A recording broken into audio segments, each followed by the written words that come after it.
다 같이 묵도하심으로 오후 예배를 함께 드리겠습니다.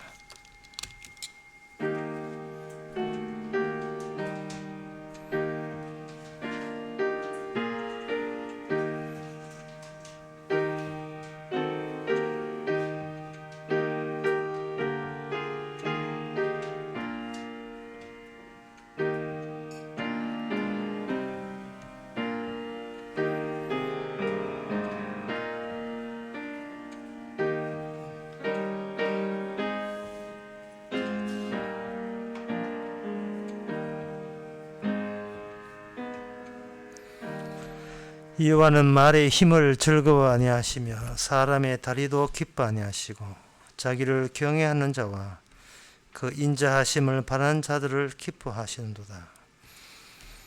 가진 것으로 자랑질하는 이 세상 한복판 속에서 저희들은 주님이 기뻐하는 바로 그 기쁨만 자랑할 수 있는 저희들 되게 하옵소서.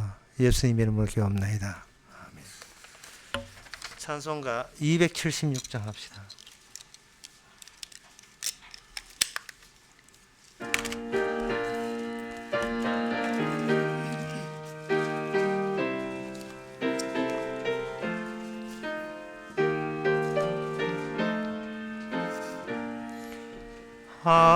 하나님의 진리 등대 길이 빛나니 우리들도 등대되어 주의 사랑 비추세. 우리 작은 불을 켜서 험한 바다 비추세. 물에 빠져 헤매노니 근전에어 살리세. 죄의 밤은 깊어가고 성난 물결 설렌다. 어디 불빛 없는 가고 찾는 물이 많구나. 우리 작은 불을 켜서 험한 바다 비추세. 물에 빠져 헤매노니 근전에어 살리세. 너의 등불 돋우어라. 거친 바다 비춰라. 빛을 찾아 헤매노니 생명선에 건져라. 우리 작은 불을 켜서 험한 바다 비추세. 물에 빠져 헤매노니 근전에어 살리세. 이 시간 한 마음으로 기도합시다. 기도 제목은 복음과 관련된 것, 복음을 위해서 복음을 목표로 살아가는 것은 주님이 도와주지만 복음과 무관한 것, 복음을 가리는 것, 복음을 더 중요시 여기지 않는 일에는 주님께서는 강력하게 징계하면서 찾아오십니다. 오직 주님이 뭘 원하신지를 그것만 생각하고 복음만 생각하는 그런 삶이 되고자 다 같이 기도합시다.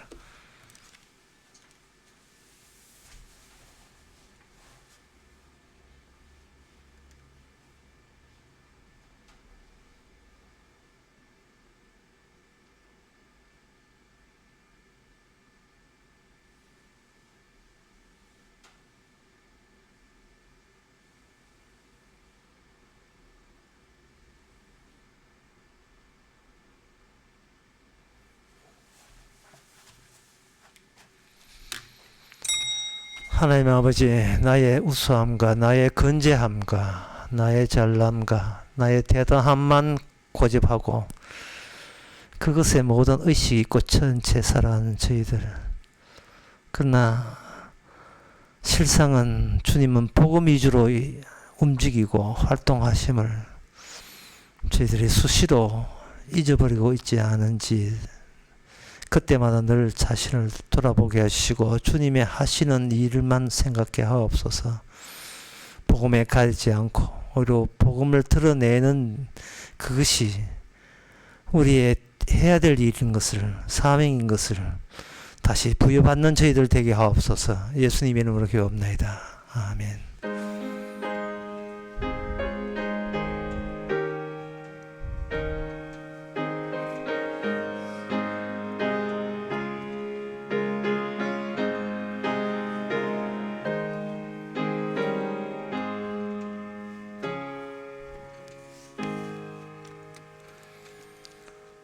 하나님의 말씀 보겠습니다. 하나님의 말씀은 욥기 38장 34절에서 38절까지입니다.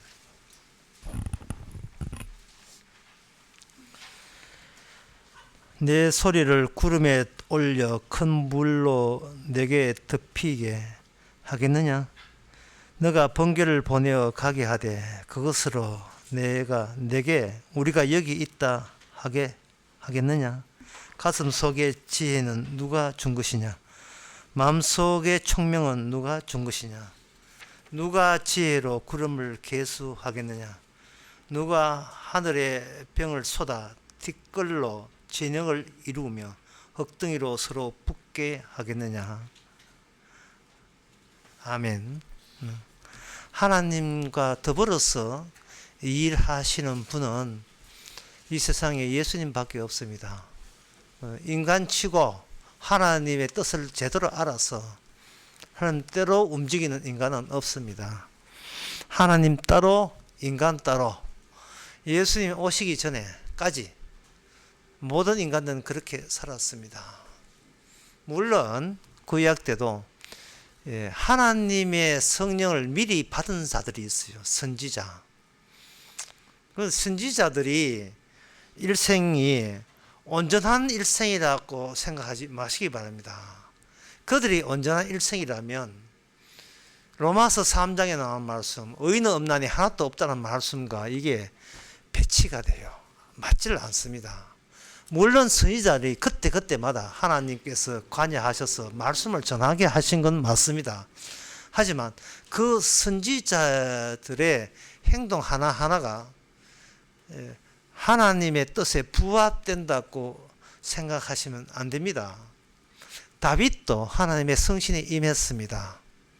그러나 다윗이 밧세바와 간음한 것은 그것이 다윗이 잘했다라고 할 수가 없어요.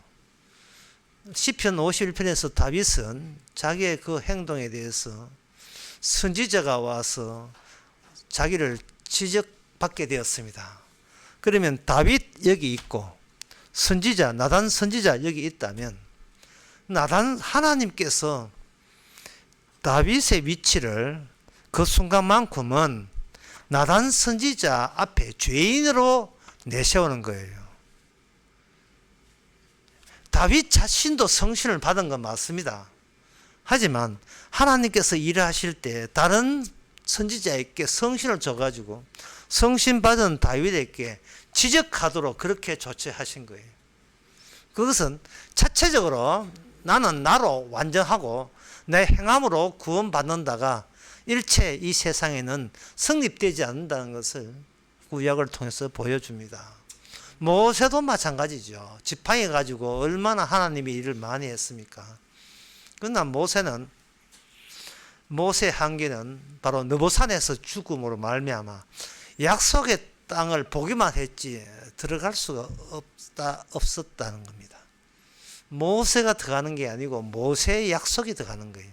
모세라는 인간이 들어가는 게 아니고 말씀이 들어가는 겁니다. 그저 모세라는 인간은 말씀이 띄어 올린 풍선 같은 거예요. 말씀의 주도하에 그냥 움직였을 뿐입니다. 이것을 히브리서에서는 이걸 이렇게 이야기하고 있습니다. 히브리서 3장에 보면 5절에 또한 모세는 장래 것을 증거하기 위해서 하나님의 온 집에서 사환으로 충성하였다. 사환으로 충성하였다. 그 일꾼으로만 일하는 거예요. 어느 회사나 가게에 들어갈 때 여기 주인장 나와 이래 이야기는 할 수 있어도 여기 주인장은 빼놓고 사환 나와 뭐 이런 일은 별로 없지요. 무슨 문제가 손님에게 문제가 있으면 니하고 이야기 안 해. 주인장 나와 이렇게 주인을 불러내지요. 모세는 그냥 사환입니다. 그럴 때 그 사환들은 모세가 니 나를 무시하느냐 뭐 이렇게 할 수가 없어요. 오늘날 우리는 하나님의 종이고 하나님의 사환입니다. 구체적으로 우리는 예수님의 사환이고 종이 되는 겁니다. 우리 자신의 일을 하라고 이 땅에 역사적 사명을 띠고 이 땅에 태어난 거 아닙니다. 그냥 대선 투표만 하라고 태어난 거 아니다 이 말이죠. 우리는 다른 분과 연관성을 갖고 있어야 돼요. 나를 최종 의미의 마감으로 해서는 안 되고 나를 중간재로 사용해. 중간재. 나 말고 나를 뛰어넘는 분과 관련성을 갖고 있어야 됩니다. 이걸 아주 어렵게 이해하면 이렇습니다. 이 자연은 해와 달, 별, 모든 들풀, 꽃, 그리고 채소, 모든 들에 있는 곤충이나 짐승, 이 자연물은 자연물 그 자체로서 하나님의 종으로 다루어지고 있습니다. 그런데 인간은 이 자연에다가 뭐라 하면 자기 목적을 거기다가 부여하고 말았어요. 자기 목적을. 저 자연을 어떻게 이용할 것인가. 지난 시간에도 이야기했지만 자신을 최종 의미자로 자기를 일방적으로 이제 나 말고 다른 이는 없다 이래 되어버린 거예요. 나 말고 다른 이는 없다. 내가 좋은 것이 진리다. 이렇게 자기로부터 수답이 된 겁니다. 이 기차역 같은 데 보면 선로가 가는데 어떤 선로는 저 부산까지 서울서 부산까지 이어지는 선로도 있지만 어떤 선로는 가다가 툭 둔턱이 있어가지고 막아놔요. 공사하기 위해서 아마 그 열차 수리하기 위해서 그렇게 철로를 또 따로 깔아놓고 했는 모양이죠. 맞죠? 깔아놓는 거 맞습니다. 그처럼 내가 최종 마감제가 돼가지고 내 좋으면 그거는 진리다. 내 좋으면 이거는 하나님이 좋으신 하나님이다. 이거는 말도 안 되죠. 우리는 나를 뚫고 지나가서 하나님께 닿는 일관된 하나님의 의미층이 있어서 그 의미층이 나를 진짜 관통하고 지나가야 돼요. 그런데 내 자신이 목적이 되어버렸어요. 그것을 뭐라고 하냐면 정신이라고 하는 겁니다. 인간의 정신.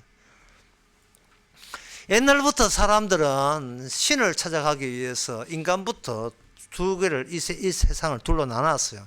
이 세상은 실체가 있고 정신이 있다. 이렇게 둘로 나눈 겁니다. 눈에 보이고 만져지는 것은 자꾸 이어지는 쭉쭉 늘어나고 연속성을 갖고 있는 것과 눈에 보이는 것은 모든 것은 그렇다는 거예요.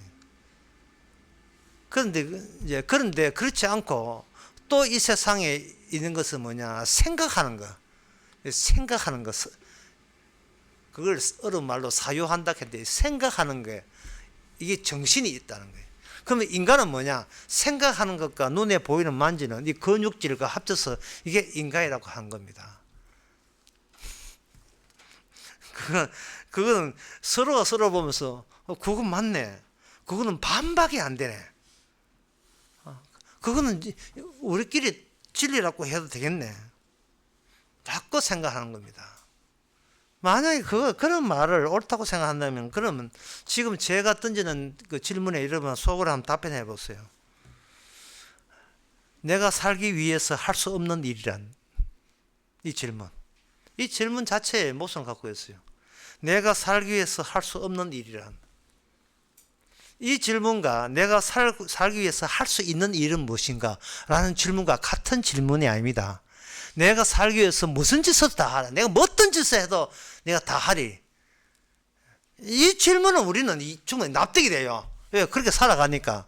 근데 그게 아니고 내가 살기 위해서 할 수 없는 일이란 우리는 내가 살기 위해서 할 수 있는 일만 찾다 보니까 할 수 없는 일은 내 사는데 관계없다고 이미 밀어놓은 거예요.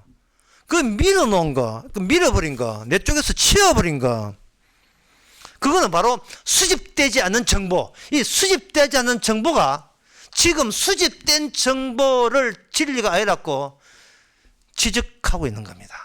이 하나님께서 욥에게 대하는 방식이 그 방식이에요. 네가 이런 걸 아느냐 이런 걸 아느냐 하는 것은 인간들이 자연을 보면서 필요한 것들만 수집했고 그렇게 모아놓은 그 정보를 가지고 내가 살아있는 것은 정당하게 살아있는 것이다. 왜? 아니까 알게 아는 자만이 살 수 있는 권한이 있다. 뭐 이래 나오는 거죠.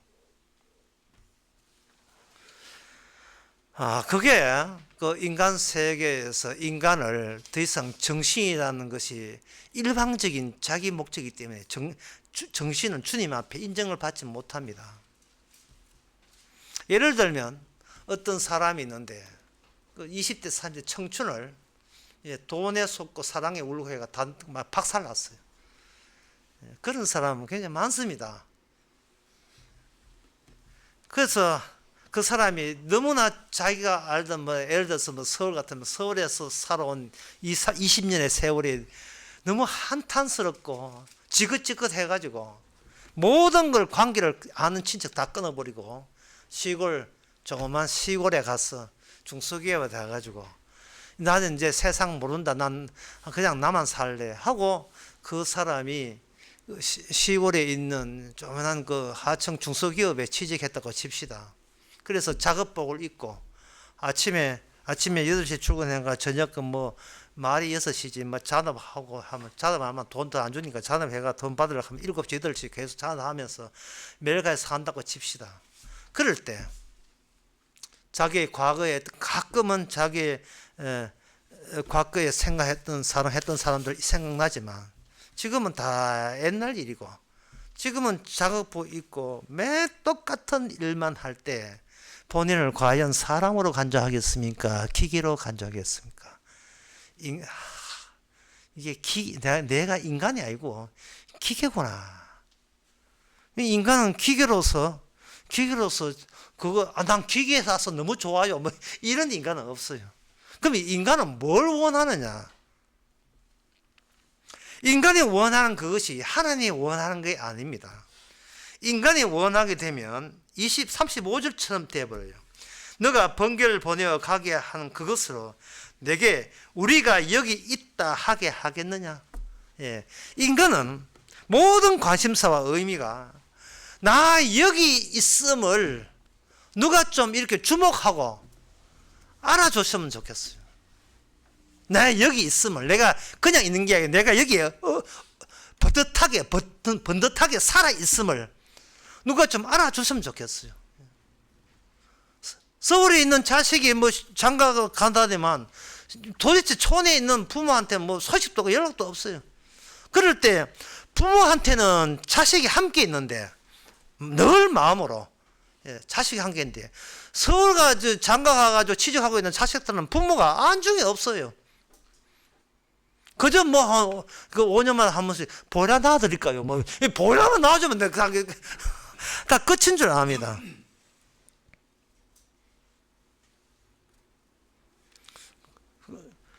그럴 때 자식으로부터 연락 왔으면 좋겠다.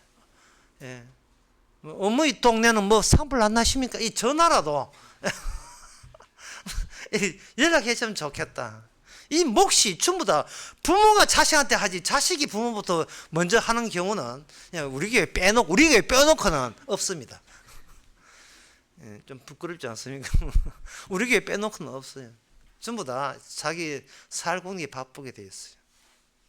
근데 사람이 외롭고 모든 게 다 망가져 버렸을 경우에는 뭐를 찾게 돼 있냐면 그때부터 자기의 삶의 의미와 목적, 다시 말해서 내가 마냥 이 기계처럼 살 수 없다는 거야. 이제는 뭐 저는 못 살겠다. 그 어떤 사람 보니까 나이 78인데 결혼 정보 회사에 결혼하려고 정보 여는 사람 봤습니다. 어떤 영화 배우인데 78세 했는데 선을 봤어요. 남자가 70 하나 연하하고 이제 저런 정부에서 맞아줬어요. 그런다고 76 해가지고 연상 76, 80 서희하고 나눌 수 없는 문제 아니겠습니까? 그러니 사람이 외로울 때 마음 같으면 막 사람은 같이 사람 혼자 살다 죽으면 그만이지 하지만 막상 혼자 사는 그 모습이 진짜 사는 모습 같으면 괜찮은데 이게 아무 변화 없는 권태롭게 짝이 없는 이게 기계가 되는 거예요. 인간은 열정과 권태 사이에 존재한다 하거든요. 열정과 권태 사이에 너무 열하도 문제고 너무 심심해도 문제고 그때 바로 사람들이 자기를 내가 여기 있다. 오늘 35절 말씀처럼 내가 여기 있다. 그걸 다른 말로 하면 누군가 나를 좀 사랑해 달라는 거예요. 그래서 인간의 정신은 한마디로 말해서 자기 사랑의 절정입니다. 인간은 그냥 존재하지 않고 기계로 존재하지 않고 그냥 내 사랑을 그리워하고 내가 누가 사랑해 주를 생각하면서 그렇게 살아가는 거예요. 직장 다녀서 돈 벌이지만 그 돈 때문에 살아가는 건 아니에요. 돌아서 눈 감으면 잊을까, 정든이 떠나면 어이예, 예? 사랑했지만 뭐 이런 거. 이제는 사랑 알아서 사랑이 기쁨인 줄 알았는데 이제 보니까 아픔인 것을, 사랑 자체가 아픔인 것을. 사람이 아프다, 힘들다, 어렵다는 것은 뭔가 노리고 있다는 겁니다. 나 혼자 살지. 절대로 그렇지 않아요. 뭐 아파요. 뭔가 채워주기를 원합니다. 그냥 빈자리를 놔두고 이 빈자리에 누가 와서 채워주는데 그게 바로 내가 여기 있음을 알아주는 그 사랑이라는 이름으로 내 곁에 누가 있었으면 좋겠다는 거예요. 이러한 인간의 근본에 대해서 주님께서는 이렇게 이야기합니다. 34절에 보면 네 소리로, 네가 그렇게 외치는 소리로 구름을 올려서 큰 물로 너를 덮이게 하겠느냐? 네가 소나기 오도록 그렇게 할 수 있겠는가? 그리고 35절에 번개죠. 번개라는 전류를 말합니다. 이 하늘에 있는 전류를 보내어서 전류를 만들어서 그거 봐, 전류 내가 여기 있다고 번개가 내한테 치잖아 라고 이게 우길 수 있는 게 있느냐 이 말이죠. 37절에 보면 가슴 속에 지혜는 누가 준 것이냐. 제가 이게 아까 설교 처음에 이야기한 거예요. 우리 속에 있는 지혜, 우리 속에 있는 총명은 나를 최종 마감제로 나의 의미의 종결자로 삼아놨고 우리에게 지혜와 총명이 있는 게 아닙니다. 여기에 대해서 해답을 있어야 되는데 해답은 뭐냐? 예수님이 누군가를 위해서 우리에게 지혜와 총명을 줬습니다. 그런데 그 예수님께 통하는 그 지혜와 총명이 중간에 악마로 인하여 막혀버렸어요. 그 인간 쪽에서 찾아갈 때 인간의 지혜와 총명 자체가 한계에 이르는 겁니다. 제가 한 두 가지 예를 들 테니까 여러분 같으면 어떻게 했는가 아마 여러분 같으면 어떻게 판정하겠는가 한번 생각해 보세요. 어떤 사람이 내리막길에 차를 몰고 가는데 이 브레이크가 갑자기 과장 나왔어요. 차는 멈춰지질 않습니다. 내리막길이에요. 가파른 내리막길입니다. 어때 스톱을 시켜야 되는데 이 무슨 난리. 여기 보니까 그 길의 앞에 횡단보도를 걷고 있는 연로한 부부 둘이가 신호를 지키고 파란불 신호를 건너가세요 신호를 지키면서 둘을 걷고 있어요. 교통법규를 지키면서 둘을 걷고 있어요. 그런데 이쪽은 아이고 저 피해야 되겠다 하고 피하는데 저쪽에 보면 저 길 건너서는 안 되는 그 길을 철딱선에 없는 아이 5명이 그 길을 건너고 있습니다. 차는 이게 둘 중에 하나를 박아야 돼요. 어느 쪽에 박겠습니까? 이 질문에 2명을 죽일 것인가? 법규 지킨 2명을 죽일 것인가? 법규 지키지 않는 철딱선 아이 5명을 죽일 것인가? 딜레마에 빠져버린 거예요. 딜레마에. 여러분들이 선악체계까지 동원 다 해보세요. 어차피 죽이는 건 마찬가지고 죽을 때 어느 쪽이 나의 정당성을 더 보장해 주신가 생각, 판단해야 되죠. 인간은 자기가 최종 의미이기 때문에 내가 그래도 양심은 지켰다더니 혹시 나는 그래도 착한 구성은 이 정도는 착한 구성이 있다, 그걸 증명한 쪽으로 인간은 행동하게 돼 있다.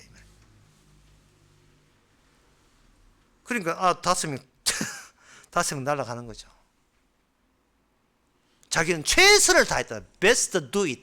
최선을 다했다는 것이 맨날 인간의 입에 달린 비겁한 변명이십니다. 맨날 이게 비겁한 변명이 최선을 다했다는 거예요. 어떤 부부가 있는데, 이건 남편 소설에 나오는 어떤 부부가 있는데, 남편이 아내를 너무 사랑해가지고 남편 생일날 몰래 남편이 그 고운 금발을 빚어주기 위해서 빚을 하나, 비싼 거 빚을 이렇게 사줘. 빚 얼마 하지도 않지만 비싼 빚을 이렇게, 그분은 완 빚을 이렇게 사줬어요. 남편이 미리 생일날 이거 사준다 하면 될 낀데, 뭐 또 스프라이즈 한다고 또 이야기도 안 하고 그냥 빚을 사줬는데, 아내는 남편 생각해가지고 자기 남편의 시기줄을 사주려고 자기 그 금발을 머리카락을 홀딱 깎아가지고 시계줄 사줬는데, 나중에 보니까 난 서프라이즈 하려고 딱 보니까 둘 다 아무 짝도 없는 그런 선물을 주고받았어요. 여기에 대해서 부부는 서로 너무나 사랑해도 하나님은 인간의 부부 사랑을 도와줄 의미는 하나님께 없습니다. 왜냐하면 최종 마감이 인간의 행복에 있는 게 아니고 복음에 있기 때문에. 그래서 그러한 일이 실제 일어난다면 우리가 조언할 수 있는, 그 부부에 대해서 조언할 수 있는 것은 뭐냐? 둘이 안 맞다, 헤어져라. 이런 결론에 도달되죠. 이게 지금 경제적인 문제도 그래요. 절약을 하게 되면 소비가 줄어들어서 내가 다니는 회사에서 생산이 증가되지 못해서 우리 집에 절약한 것이 내가 회사에 쫓겨날 수가 있어요. 경제적인 모순이죠.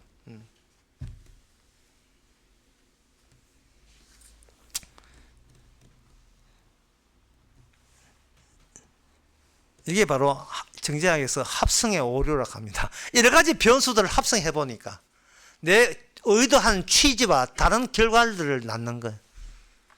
인간 세계는 이처럼 그저 최선을 다하고 또 최선을 다하여 인간이 선택을 하고 가장 지혜로운 선택을 다합니다. 그런데 인간은 누구한테 배워야 되나? 독수리한테 배워야 돼요. 자, 인간은 선악으로 따지잖아요. 선악이 없는 게 뭐냐? 독수리예요. 어떻게 아느냐? 독수리가 먹이를 잡을 때 그 먹잇감이 악하기 때문에 잡아먹는 게 아닙니다. 이 지혜를 우리는 독수리한테 배워야 되는 거예요. 이 악한 놈, 내가 너에게 정의의 사자로 복수하겠다. 이래서 그 먹잇감을, 암탉을 먹고 독수리가 먹는 게 아니에요. 인간의 모든 행동에는 최종 의미가 선악을 아는 나로 마감되기 때문에 어떻게 변명하느냐 하면, 니는 내한테 당해야 돼. 니는 분명히 뭐 나쁜 짓 한 게 있어. 니 당해도 할 말 없어. 원망하는 하나님께 원망해. 이런 식이에요. 그러나 독수리가 먹이를 먹을 때는 그런 게 없습니다. 이 말은 뭐냐? 주님께서 우리를 구원할 때 이유가 없어요. 이유가 없어요. 또 조심해. 하나님이 우리를 구원하는데 이유가 없습니다. 하나님을 저 사람을 버릴 때 이유가 없어요. 그냥 사랑했어요. 그냥 사랑해서 구원하고, 저 사람은 그냥 미워해서 버리는 겁니다. 마치 독수리가 먹이를 채가듯이 주님은 자기밖에 몰라요. 자기의 하신 일을 영광스럽게 하기 위해서 그냥 피조물 되는 인간들을 둘 놓고 골라 잡을 뿐이에요.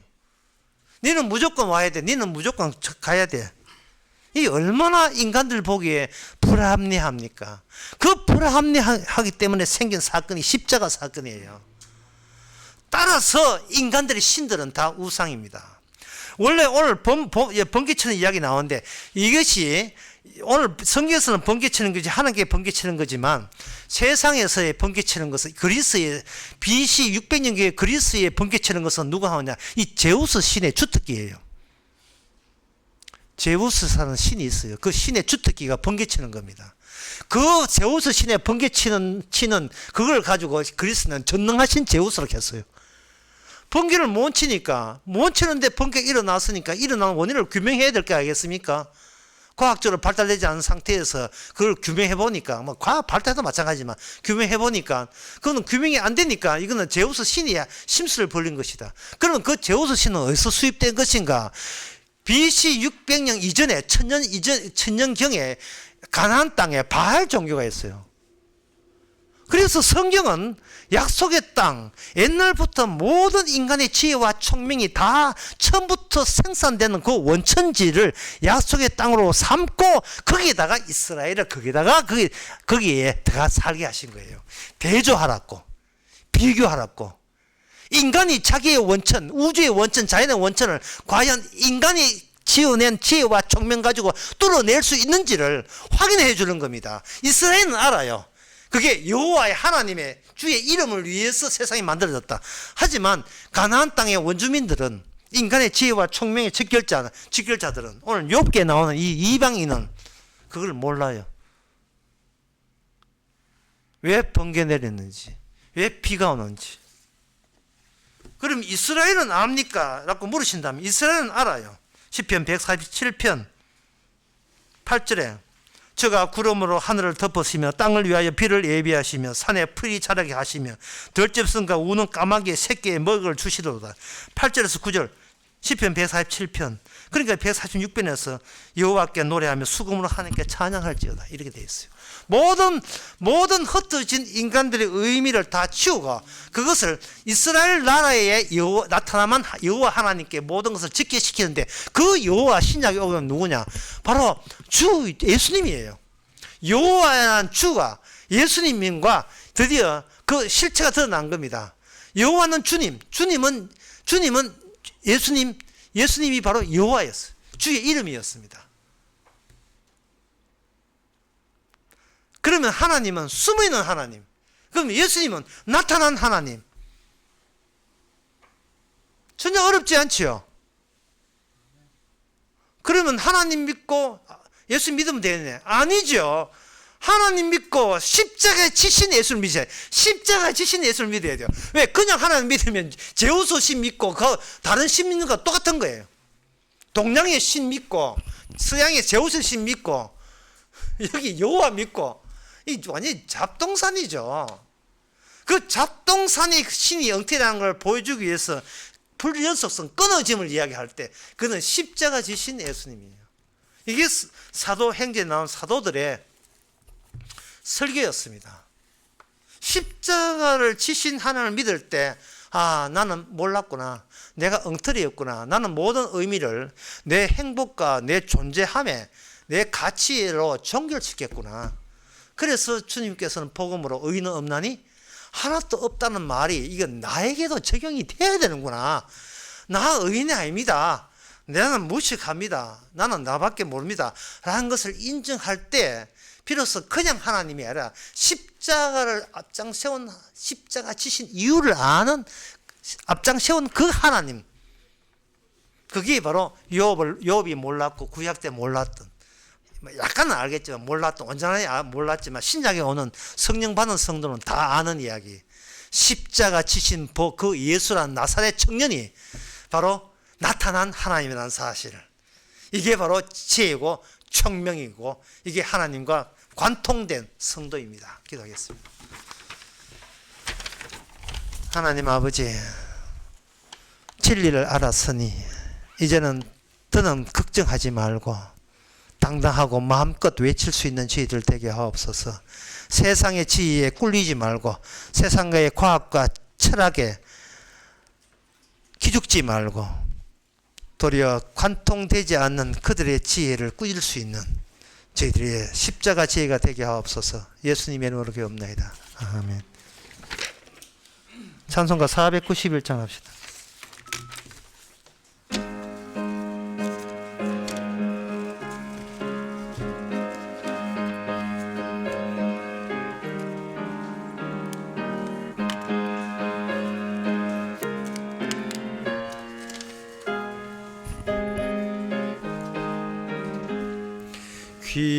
귀하신 친구 내게 계시니 나 주 안에 늘 기쁘다.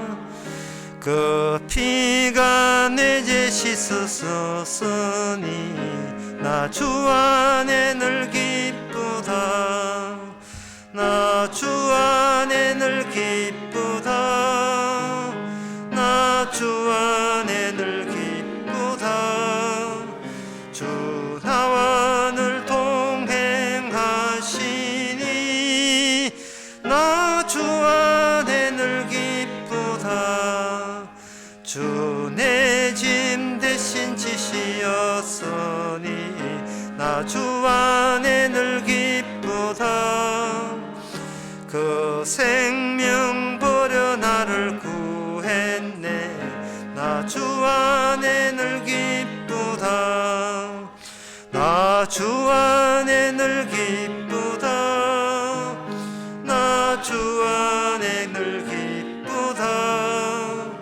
주 나와 늘 동행하시니 나 주 안에 늘 기쁘다. 주 원총 매일 내게 더하네. 나 주 안에 늘 기쁘다. 저 악한 죄길에서 지키네. 나 주 안에 늘 기쁘다. 나 주 안에 늘 기쁘다. 나 주 안에 늘 기쁘다. 주 나와 늘 동행하시니 늘 주 안에 늘 기쁘다. 기도합시다. 지금은 우리 주 예수 그리스도의 은혜와 하나님의 크신 사랑과 성령의 충만하심이 복음을 전하기 위해서 주님을 증거하라고 만들어주신 그 사명에 감당하는 모든 성도에게 주의 이름으로 축원하나이다.